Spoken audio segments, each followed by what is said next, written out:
Hello and welcome to GovCon After Hours. Myself and Dr. Robin Desmore are your co-hosts, and we have an incredible guest today with us. In fact, it's honestly someone who typically needs very little introduction in the GovCon world. Mark has been shaping the GovCon industry for more than 4 decades. He is an author, a speaker, a consultant, and the host of the longest running podcast in our market. He's also helped thousands of companies grow, written some of the industry's most influential books, and has never been afraid to challenge conventional thinking. So Mark, welcome to GovCon After Hours. We're super Thank you excited guys for having. Thank you. Absolutely. Honored to be here. Thank you. What's everyone drinking today? I'm in a I have raspberry and cranberry and lemonade. Some sort of berry. I actually have a cranberry wine, so I'm doing good. Ooh, we're on the cranberry that doesn't side. sound bad at all. Cranberry wine. Mine's just what is this? Pinot Grigio. Not Pinot Grigio, Pinot Grigio. I don't know what the real difference is here, but maybe it's sweeter or something. Awesome. Maybe It's probably necessary today. Maybe it was expensive to that last letter. They just couldn't afford that. Right? Our episode today, we're hoping to cover the mechanics of government contracting, the things every small business owner thinks they understand, but often don't. And with that, I will actually kick it over to Dr. Desmore to start off our formal conversation. Absolutely. Thank you, Caitlin. Welcome, Mark. It's great to have you here.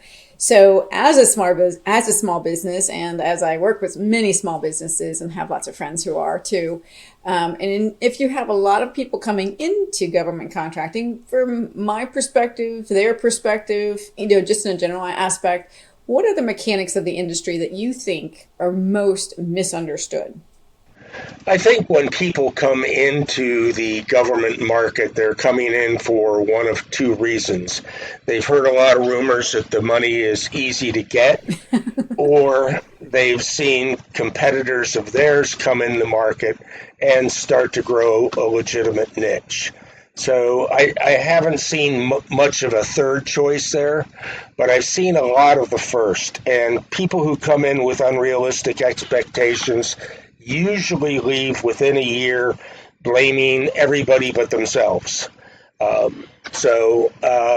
Dangerous thing.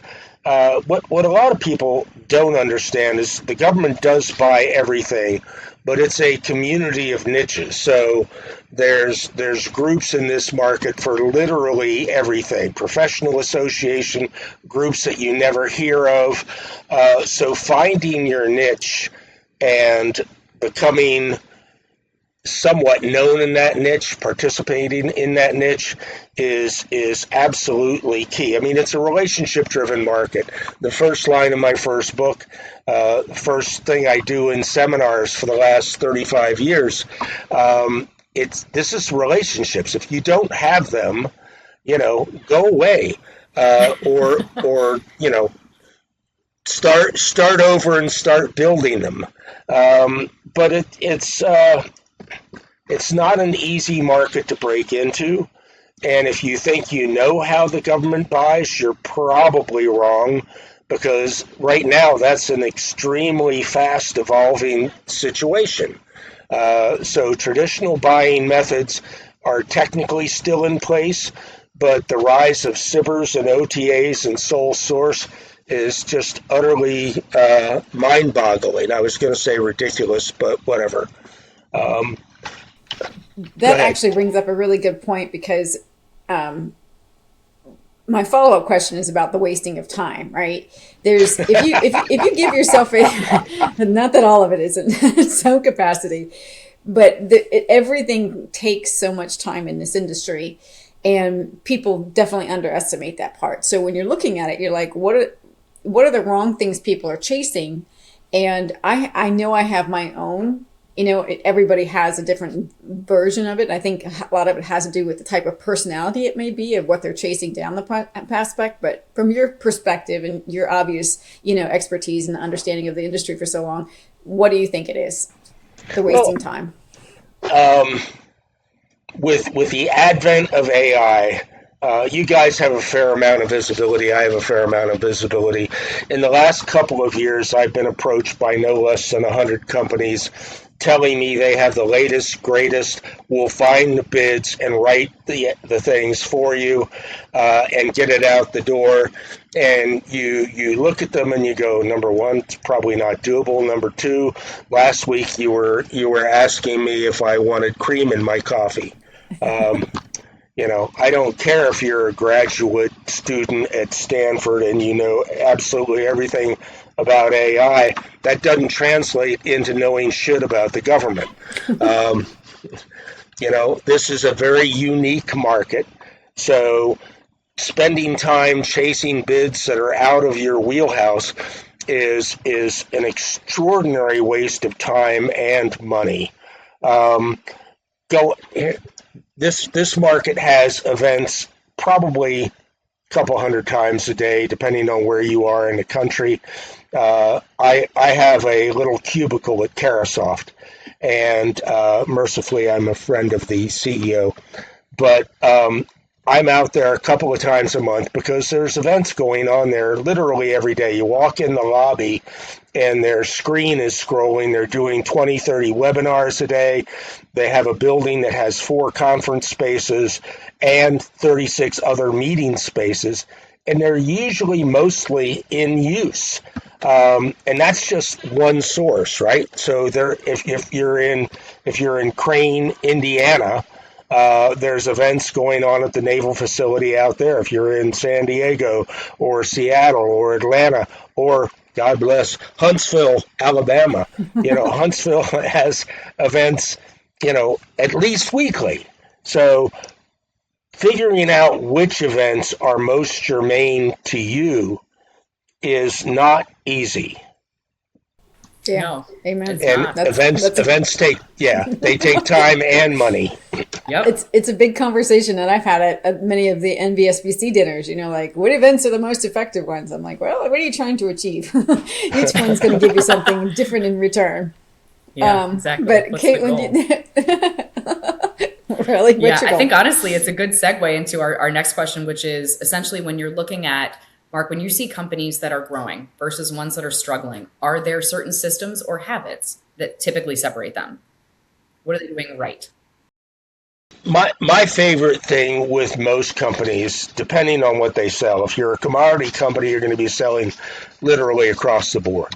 But if you're focused on a particular technology that works in a particular scenario, usually you're a prime candidate for agency-based or account-based marketing, ABM. It adopted the ABM title probably 7, 8, 10 years ago, but we've been doing it forever. So focusing where you're known, where you sell, and growing that out, dominating that as much as possible before you start to migrate to other agencies. I've worked with a company down in Southern Maryland that does Navy work. I started working with them about 10 or 11 years ago, and they were maybe a 150-person company. So Pax River is a naval surface warfare center, and there's 6 of them around the country. So rather than be in 1 or 2, they're now in all 6, and they've migrated to NIWIC as well, formerly SPA-WAR, and they're moving down to SOCOM. So it's a logical progression, but it's a 10 to 11 year progression. They grew that business in the surface warfare centers before they migrated further. So if you have a relationship with an agency, it's always much easier to find more work there than to try to become known somewhere else. If you are not known, you probably aren't going to win anything. Just like that. Can we just leave it there? Just what are you doing? Get the fuck out of the room. Here's another thing. If you have a butts in seat kind of vehicle, if you haven't taught your butts in seat the basics of BD, of building relationships, of keeping your ear to the ground for other business, you're not going to grow. And in the 90s and early 2000s, butts in seats were a commodity. Companies weren't training them to do this. It's a very competitive business, and the companies that do the little things better are going to win more business. And there's a lot of little things that you can do. So, and, you know, I'm a marketing guy, so I don't write RFPs.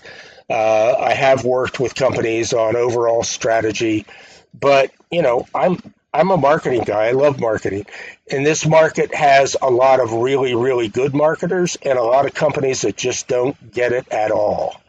So, again, go back to the relationship thing. Where and how are you developing the relationships? If you have not focused in on leveraging LinkedIn, not just being there, everybody's there, but most people still don't know how to use it to their advantage, to their company's advantage. So in a relationship driven market, you can meet somebody somewhere, but how are you going to maintain that relationship? LinkedIn gives you a platform where you can start to do that. And the better you become at it, the more likely it is they're going to remember you when you want them to. Yeah, there was a company that I grew up with. Obviously, almost all of us did this in-house corporate for a long, long time before going out on our own. But I will never forget, it was my first experience of controlled growth, which is essentially what you're talking about, like when you're really smart about where you are and where you're going.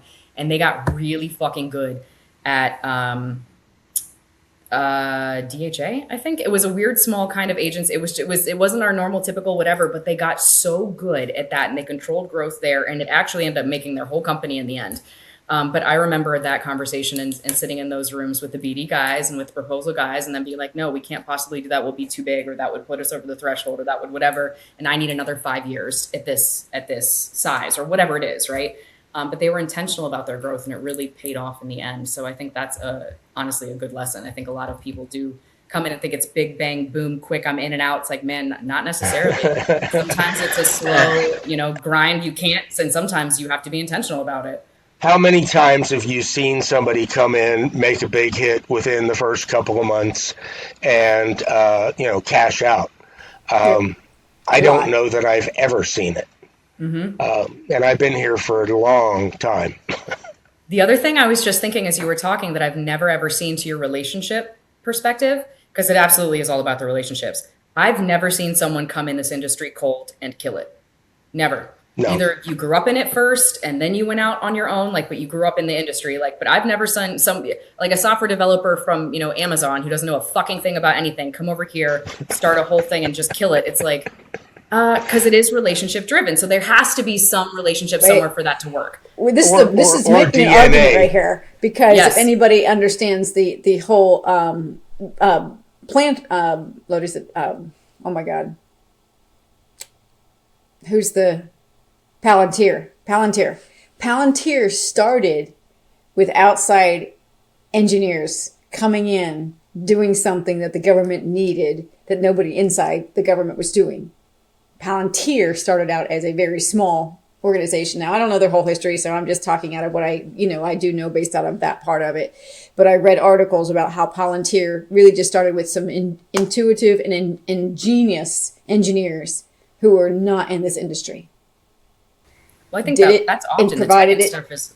That happens, but Palantir as a company isn't the software engineers from wherever. It's somebody else with their relationships and their shit. No.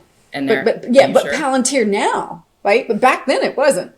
They didn't have relationships. They were just figured out how to do something better. And, whether they sold their souls or, they knew somebody, I don't know that part, but I just know that that's how they started. And I'm not trying to obviously blow up the situation, but I'm going, it happens. So I don't want to segregate and say, oh, it doesn't happen. It does happen in very unique situations. I just don't want that to be anybody to think it's ever the norm. Right? Because there's going to be situations where somebody, right place, right time, right technology, and they have a win, but that's not going to ensure a continuing win scenario. Oh, absolutely so, not. The infrastructure necessary for a company coming in is pretty intense, depending again on what the company sells and who they're going to target. So again, pure commodity play. I just got off a board call with a company called Supply Ship. I've been on the board for 4 years, but it's a commodity company. They sell MRO, which is maintenance and repair and janitorial stuff, and office supplies. And they're now selling some tech because they just want a spot on soup. But, very, very focused, and everything they sell is literally across the board.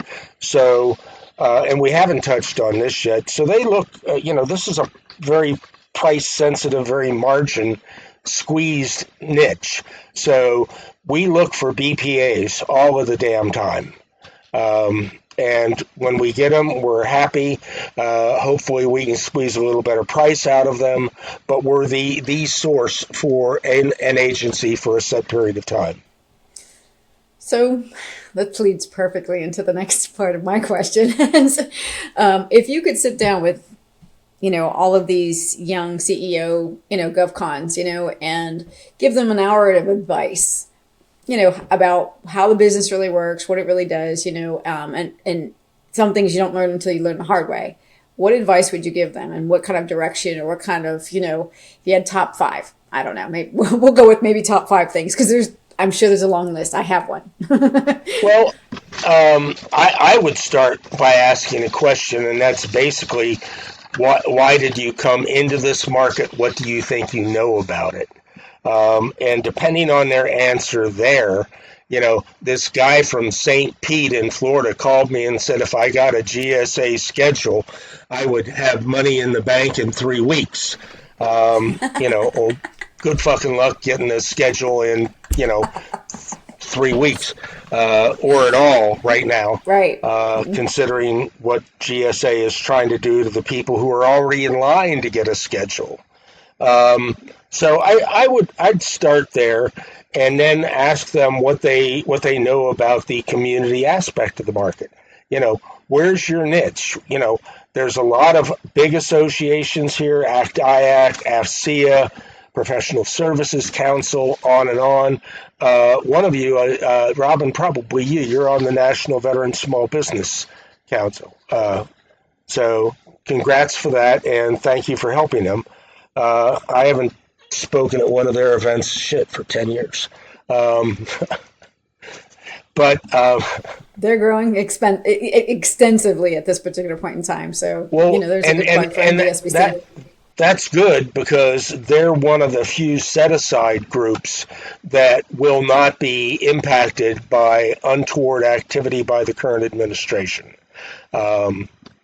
So everybody else, I think, is under the gun because they're all somehow infected with DEI and wokeness, which is apparently a deadly disease of, maybe it's communism. Maybe it stemmed from that COVID stuff. Maybe it stemmed from COVID, right? That's where it came from. COVID. It's a residual effect. It's a residual of it. Yeah. So, that's a can of worms right there. Yeah. So, again, depending on what the company does, most of them come in with I want to be a prime. We all know companies that have grown through sub. And, you're not ready for prime time when you come in. There's a lot of things to learn about managing vehicles, delivering, creating customer satisfaction, and getting the CPARs that you need to win subsequent business. So if I like to look at the team they have in place and see if it has anybody who has real GovCon experience. If not, I suggest, your top sales guy, if you have sales, has to be somebody with experience in the market. Your top BD guy has to be somebody with experience in the market. So if you hire those people fresh out of school, they have a mentor, they have a teacher who can show them how it is done. If you're large enough as a CGO, there's so many aspects of this, and are you using QuickBooks for your accounting? There's a ton of audits that you're going to be faced with. And I think, because I'm a marketing guy, I always say, tell me what you do and tell me how you're different from other companies that do the same thing. Well, our approach is unique. Okay, yeah, that's great. I've never heard that before. We're just better. Yeah, Just better. That's Yeah. me. What do you mean? yeah. I've never had anybody call me and say we have a really shitty product, and I'm sure the government will buy it. I mean, that's how they should have approached me, but that's not how they did. They weren't honest. But no, but differentiating in terms that resonate with the customer, not with the investor community, not with Silicon Valley. It has to resonate with a niche within the government. You come in, I want to sell to the government. Wrong answer. It is a morass of niches. So, again, finding the right groups, okay? You want to sell to NASA? NASA Goddard, and I think several other of the locations as well, has a contractor community. They meet once a month for lunch, and it's a long lunch, so they share a lot of stuff. But you have to be a contractor at Goddard to get invited or to find out where the hell the lunch is. That's a super secret stuff right there. It is. Once you're in I'm a marketing guy. I was invited to speak at a group of CEOs that do business with NSA. And I walk in and I go, I have no clue why I'm here, because what I tell everybody else, you can't do. Yeah.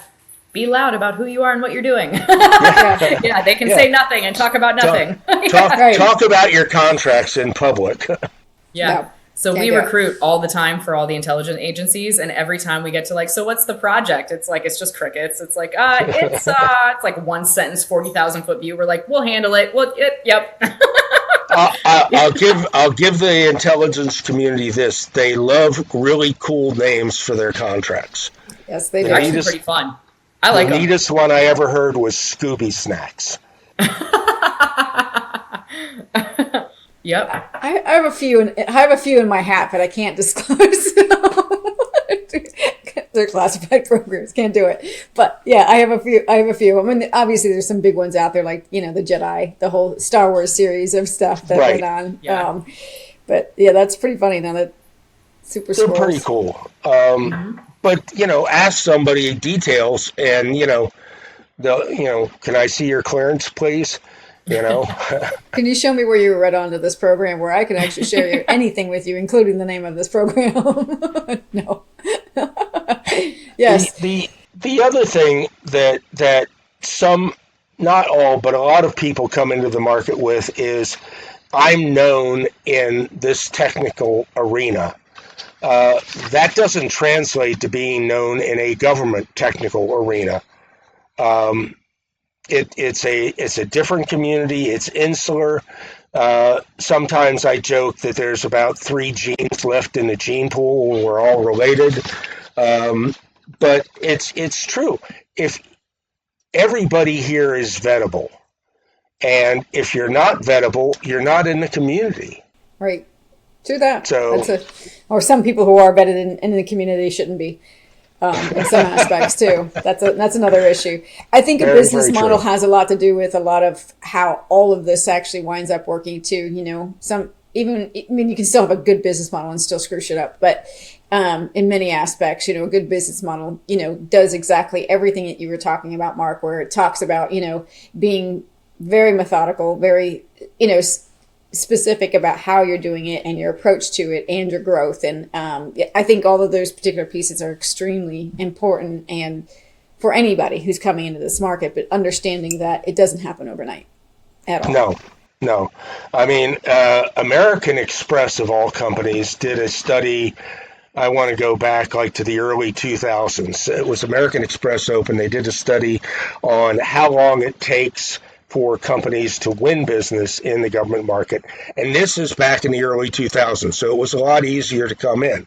They said it was 18 to 24 months, and the expenditure of that company was somewhere around 150 grand, either for personnel or for education or associations, but a minimum of 150 grand and 18 to 24 months. And, that's still sort of realistic, but I'm not sure that it's long enough anymore, depending on your expectations. And most small companies can't afford a 2-year operating window with no income. Right. Yep. That's where your business model needs to make sure it can stand up on its own with, like, what are you trying to achieve? There are a few, I guess, researchers out there right now with small businesses specifically. I am obviously in a whole lot of different small business communities. And one of them is, when you look at a 5-year jump between how many people come into the market, small businesses come in, how many are there after 1 year, and how many are there after 5 years, it obviously goes to like 10% to 20%. 10% are probably left after the first year to 2 years. And then by the 5th year, only 10% of the original, amount are still there. So you get like maybe 20% of the overall make it to that final piece. So it's a hard mark. I mean, I know my math did not make up, but I was thinking in how many, if you had 100,000 that started and it dropped down to 20,000 that started after the first year, and then got to 10,000 at the end of the 5, 10, right. 20. Yeah, I don't doubt that. But I mean, I want to touch on one thing that you guys probably remember from Corporate Executive Board and Forrester a number of years back, 15, 20 years back, did studies that said, 80%, 70% of the buying process is done. The research is done prior to a client reaching out to vendors. Okay. Somebody has reinvented this, and they're calling it the dark funnel or the dark tunnel, something. But it's the same process. And for me, it's kind of fun to make fun of it, because if you go back to the differentiation question, if you haven't differentiated your company, if you haven't explained that via your website, via LinkedIn, content articles, trade pub articles, speaking engagements, podcasts, whatever, if you haven't clearly enunciated who you are and what you do, you're not findable anyway. So if they're doing research ahead of the curve and you expect an RFP to drop in your lap, shoot yourself. Just wave goodbye. I did my latest book, Findable, covers a lot of that, but it also talks about thought leadership in the market. And that's a term that kind of pisses me off, because thought leadership? people well, it does, because, you go to these conferences, generate thought leadership materials, and, subject matter expert materials, yes. Thought leadership materials, that the term's only been with us since 92, when strategy and business editor Joel Kurtzman wrote about it and defined it. It requires unique new thoughts, new processes.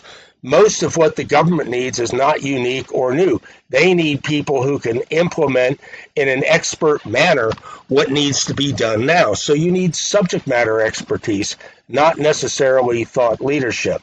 So even though the book is on thought leadership, it's like what you were saying, Robin, just a few minutes ago. I did a book for Wiley 15 years ago called Selling to the Government. And I opened the book by saying, 90% of the companies that come into this market are going to leave screaming, and they're going to blame everybody but themselves for their failure.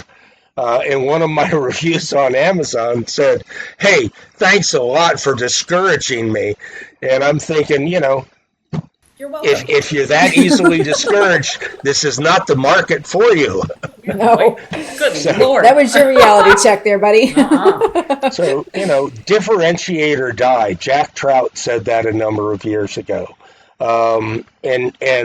But it's got to be differentiation in terms that resonate with a very defined audience, findable audience in the government. And I don't care what you sell, there's ways to differentiate. It can be customer service. Dell, way back in the early days, you could call Dell if you had a PC Limited Turbo, Michael's first desktop, you could call him and you'd get a live human being in Austin who'd answer the phone, and you'd explain your problem, and he says, "Oh, your keyboard messed up. That happens. I'll send you a new one." Boom. All right. Okay. Customer experience is everything. Yes.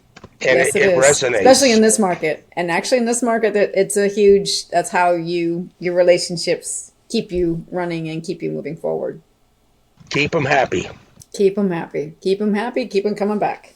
And if you can't keep them happy, at least explain why you're unable to fulfill whatever their issue is. Don't let it hang. I like that.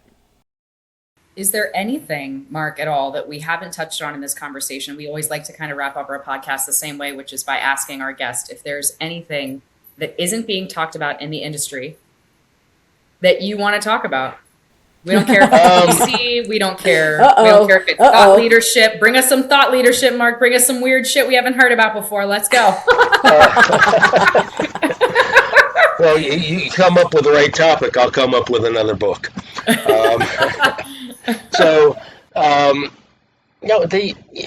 want to go back to the thing that we touched on briefly, the associations. We didn't really talk about conferences.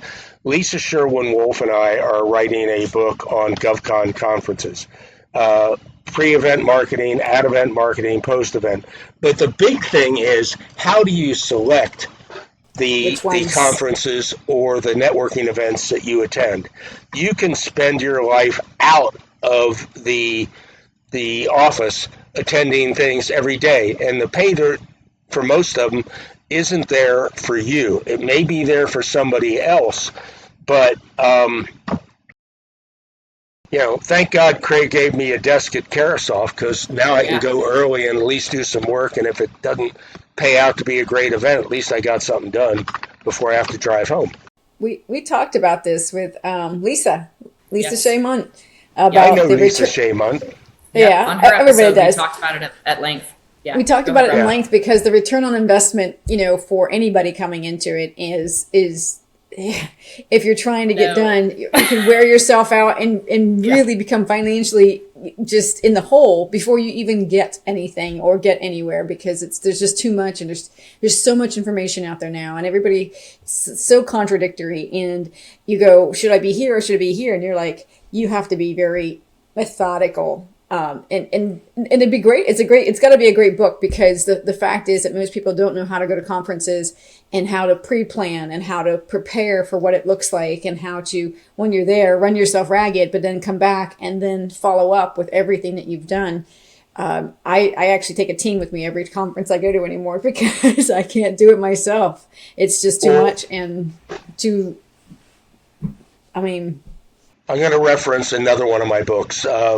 Government Marketing Best Practices 2.0 came out, I think, 4 years ago now. And my first book was Government Marketing Best Practices. That's 21 years ago. So I've been bugged by people to write a new one. But when I did this one, I got 11 other people to write it with me. And Chelsea Meggett, who you may know, she did a chapter on events, and she was a mentee of mine at the time, and we evolved a methodology for her, which she executes so well. She does pre-event, and she doesn't exhibit at these things, but she's a dynamic force at these things, because she announces before she goes 4 to 6 weeks out, I'm going to be at this one. I'm going to look for these people. Next week, she says, I want to meet these people. I'm going to be attending this event. Next week out, I'll be attending this networking event. She fills up her dance card before she gets there. Yep. So that even if you're a solo or a small company, saying where you're going to be and looking for, naming people you want to meet, or companies that you want to get together with, up front facilitates that. And it's an easy thing to do, and so few people do it or even think about doing it. Agreed. I think another big I wouldn't even say misconception. I think it's something that's just not, you don't think about it until you start living this experience. And then Robin and I have talked about it since, but you start to learn through experience of going to all these damn events that a lot of these events, are absolutely long-term shots. We are not getting, there's no ROI the first, really? Really, Nala? Do you want to be a part of this? Here. There's no ROI the first probably like 10 events, right? It's more like building a brand or trying to get your name into the space. But outside of that, is our target audience our clients or other centers of influence who can refer to us? Like our peers, which is most of the time where a lot of these events are and what we're doing, right? So the way we're going to market ourselves, the conversations we're going to have are very different than if we're staring directly at the C-suite that we're trying to fucking land. So it's a very different feel. So like, for example, to land the C-suite, I rape the galas.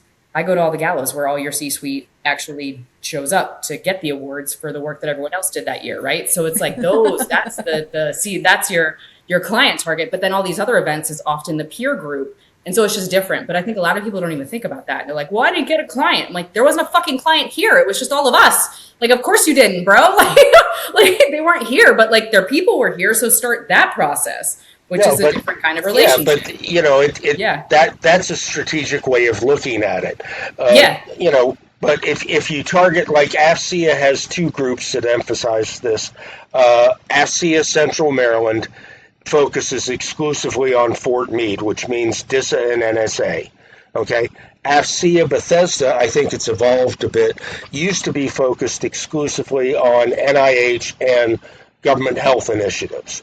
So if that was an area you wanted to be in, that was your long-term plan. Show up at those luncheons, show up at their annual events, whatever they have, and start networking with those people and becoming part of the community. And you're there not to win a contract, but hopefully to gain enough recognition to be invited to be a sub. So, but if they don't know you, they don't know you. Right. So, yeah, I was on the board of FOSSI for a number of years. Neither of you guys is old enough to remember FOSSI. But it was the giant computer show for the federal government. FOSSI stood originally for Federal Office Systems Expo. So you'd go there and there'd be fax machines and all sorts of modern tech equipment. Personal printer, holy shit. So modern. So $8 million. That was the price tag, I'm sure. But fucking time.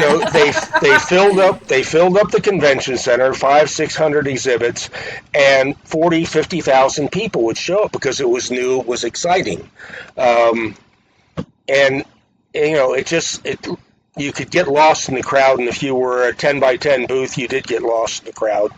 But their rationale, their salespeople, if you're not here, you're going to lose business. Well, not necessarily. So even though I was on the board, I advised a couple of companies to leave and spend their money elsewhere. And they did, and they grew. So sometimes you got to be willing to let some things go and focus in a different way in order to actually try to get there. There's a lot of time, money invested, so I can see why people wouldn't want to do it, but sometimes you just cut it and move. Cut it loose, let it go. Yep. Yeah. Well, with that, we so appreciate your candor and your time, and it was such a pleasure to host you and to have your expertise on the podcast. If you loved what you heard, we would always like for you to like and subscribe and always keep on top of the different people we're bringing you and putting out into the world. And Mark, we loved our conversation. Thank you. Thank you, Mark. Thank you guys so much. Cheers. Cheers.